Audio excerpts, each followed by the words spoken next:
ये है talks news network और आप देख रहे हैं पॉलिटॉक्स, राजनीति का कच्चा चिट्ठा। रूस और यूक्रेन के बीच जारी जंग के बीच क्रूड ऑयल की कीमतें रिकॉर्ड ऊंचाई पर पहुंच गई है। बीते दिन ब्रेंट क्रूड $100 प्रति बैरल के पार पहुंच गया है। ऐसे में आशंका जताई जा रही है कि इसका असर भारत में भी पड़ सकता है और पेट्रोल डीजल की कीमतों में उछाल हो सकता है। इसको लेकर सियासी चर्चाओं का दौर भी शुरू हो गया है। केंद्र की मोदी सरकार केवल 7 मार्च को होने वाले मतदान के अंतिम चरण का इंतजार कर रही है। इसके बाद इस चुनौती से निपटने के लिए केंद्र सरकार की ओर से महंगाई का तांडव शुरू होगा।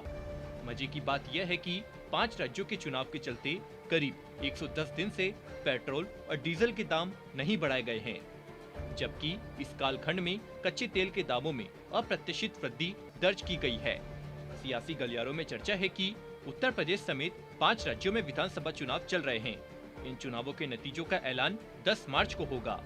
ऐसे में अंदेशा लगाया जा रहा है कि पेट्रोल डीजल के दाम चुनाव के नतीजों के आने के बाद तेजी से बढ़ सकते हैं। कुछ जानकार तो यहाँ तक कह रहे हैं कि पेट्रोलियम कंपनियां 10 मार्च का भी इंतजार नहीं करेगी। 7 मार्च को मतदान का अंतिम चरण होना है, बस उसी दिन जेब कटनी शुरू हो जाएगी। इस बीच आपको याद दिला दें कि 3 नवंबर 2021 को केंद्र सरकार द्वारा पेट्रोल डीजल पर लगने वाली एक्साइज ड्यूटी घटाए जाने के बाद से अब तक पेट्रोल डीजल के दाम नहीं बदले हैं। केंद्र सरकार ने 5 राज्यों के चुनाव की तैयारियों के तौर पर एक साथ दाम घटाए थे। केंद्र सरकार के बाद सत्ताधारी पार्टी भाजपा नीति राज्यों ने एक के बाद एक वैट कम किया, जिसके दबाव में गैर शासित राज्यों को भी वैट में कटौती करनी पड़ी। लगभग सभी राज्यों ने अपने यहाँ लगने वाले वैट में भी कटौती की थी। इस हौड़ में जनता को राहत मिली थी और पेट्रोल डीजल के रेट कम हो गए थे। आपको बता दें कि पेट्रोल और डीजल की खुदरा कीमत पिछले 110 दिन से स्थिर है। 5 राज्यों में विधानसभा चुनावों की घोषणा से पहले ही कीमतों का बढ़ना रुक गया था और तब से कथित तौर से हर दिन कीमत तय करने वाली पेट्रोलियम मार्केटिंग कंपनियों ने कीमत नहीं बढ़ाई है। नवंबर-दिसंबर में जब कीमतों का बढ़ना रुका था, तब अंतर्राष्ट्रीय बाजार में कच्चे तेल की कीमत कम हो रही थी और एक समय यह कम होकर $63 प्रति बैरल हो गई थी। तो कीमत नहीं बढ़ने का कारण समझ में आ रहा था, लेकिन अभी इसकी कीमतें $100 प्रति बैरल से ज्यादा हो गई है। यूक्रेन में रूस के सेना भेजने के साथ ही कच्चे तेल की कीमत $100 प्रति बैरल हो गई है। बावजूद इसके पेट्रोलियम कंपनियों ने कीमतें नहीं बढ़ाई है।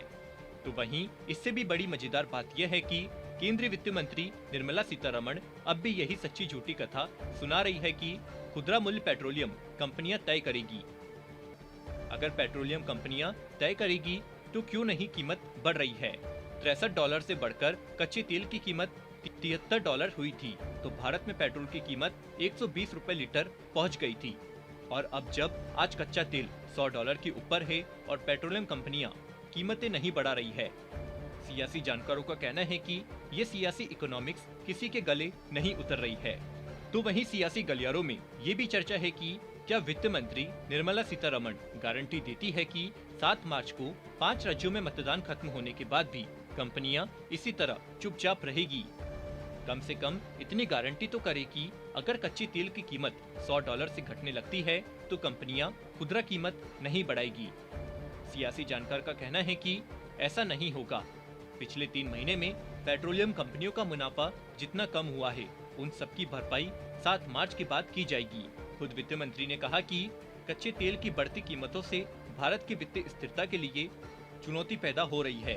तो यह तय मानकर चलिए कि विधानसभा चुनाव का नतीजा कुछ भी रहे, पेट्रोल और डीजल के बड़े दामों का असर हर जेब पर पड़ने वाला है। पॉलिटॉक्स ब्यूरो, दिल्ली। ये है टॉक्स न्यूज नेटवर्क और आप देख रहे हैं पॉलिटॉक्स, राजनीति का कच्चा चिट्ठा।